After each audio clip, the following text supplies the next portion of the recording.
Los hechos y la actualidad, a través de la opinión y el análisis, en Frecuencia Política, el editorial de Pavel Muñoz.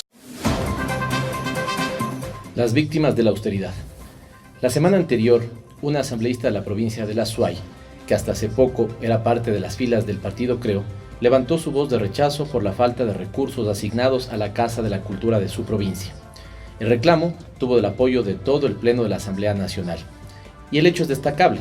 Sin embargo, también cabe resaltar lo contradictorio de lo acontecido. Contradictorio porque Creo y las otras fuerzas de la derecha han apoyado de manera pública y enfática el dogma de la austeridad. El gobierno y los sectores que lo apoyan han puesto a la austeridad sobre los recursos públicos como uno de los ejes centrales de su discurso moralizador. Este discurso, fácil y populista, tiene mucho apoyo inicial entre la ciudadanía, pero cuando empieza a mostrar su rostro verdadero, las críticas empiezan a aparecer. Y es que el Estado no solo promueve el desarrollo, legisla, regula, controla ámbitos y temas de interés nacional, pero también debe invertir recursos para garantizar derechos. Desde la ciencia política clásica se trabajó la idea de que para garantizar derechos civiles y políticos el Estado no estaba obligado a invertir, pero en el caso de los derechos económicos, sociales y culturales, la única posibilidad de su garantía efectiva está en la intervención del Estado, haciendo escuelas, hospitales, centros de desarrollo infantil o museos, y también pagando profesores, médicos, profesionales del cuidado o promotores de la cultura. En estos 2 últimos años, las bambalinas han estado centradas en lo primero, la fuerza moralizadora de la austeridad. Pero cuando las cosas toman el cauce adecuado, empiezan a aparecer las víctimas y las consecuencias de esa austeridad. En las últimas semanas, varias de estas víctimas se han hecho visibles. Pongamos algunos ejemplos.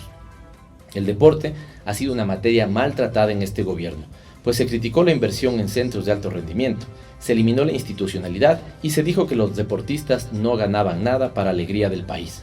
Sin embargo, los logros deportivos empezaron a aparecer con la firme intención de descolocar al presidente de la República y demostrar que los réditos de la inversión pública se muestran en el mediano plazo. Otra lamentable víctima ha sido el desayuno escolar.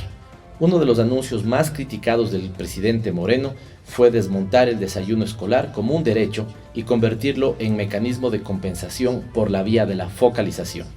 Dicho en otras palabras, el desayuno escolar deja de ser un derecho para todos los alumnos de los establecimientos públicos y se lo entregará solo a los más pobres de los pobres. El sistema de protección contra la violencia de género también es otro de los temas relegados en la política pública actual.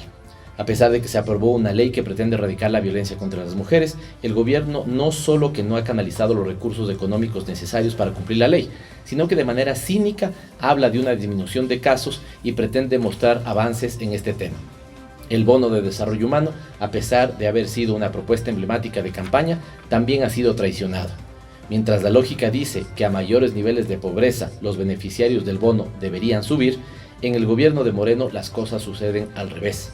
La semana anterior, en la Asamblea Nacional, se denunciaba disminución de beneficiarios a pesar de que la pobreza y la pobreza extrema han aumentado algunos puntos. Finalmente, cabe señalar el descuido de Yachay y con ello el abandono de los y las chicas que optaron por estudiar ciencias duras aquí en el país, dando muestras de que pensar en un país distinto y mejor es posible. Tengamos en mente que para entrar a Yachay, estos alumnos alcanzaron una puntuación cercana a los 1000 puntos de los 1000 posibles. Pero hoy, en lugar del que el gobierno haya consolidado uno de los principales proyectos del país, más bien ha disminuido en 26% su presupuesto anual.